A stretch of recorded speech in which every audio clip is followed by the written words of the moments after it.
Gothenburg in Sweden, home of Volvo, a place where drivers need to beware of the elks. On a test track, the company's showing me its unique experiment, and they'll need members of the public to help. They're going to ask 100 ordinary people to commute in a car, but it's not an ordinary car, it's an autonomous car. And then they're going to tell those people they're actually free to do anything else instead, so perhaps they want to send an email.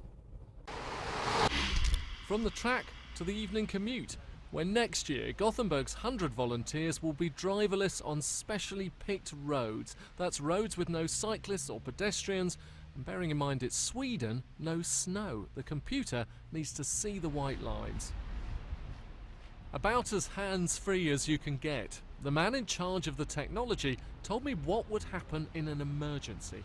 If something unexpected happens, the car needs to be able to deal with it.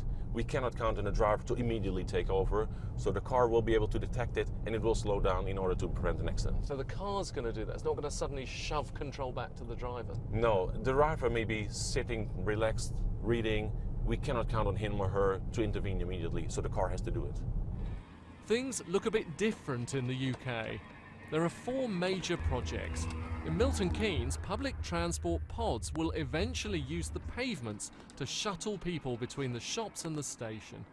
Would you happily share a pavement with one of those driven by a computer? No, I wouldn't. I don't like, maybe the choice is it has to decide. It has to decide in an instant whether it's got to stop or it's got to carry on going for the safety of who's in it or who's on the outside. Not worried about it bumping into you? Nope, not at all, because we can easily move out the way.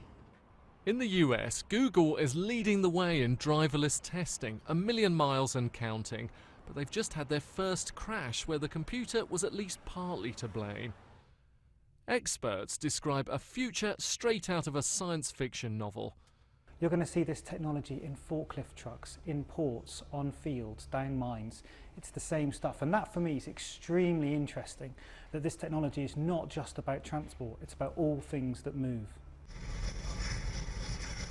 Back on the test track, time to enjoy a drama on the telly. It could still take a decade or even 2, but eventually children will marvel at the idea that people actually used to drive their own cars. Richard Westcott, BBC News, Sweden.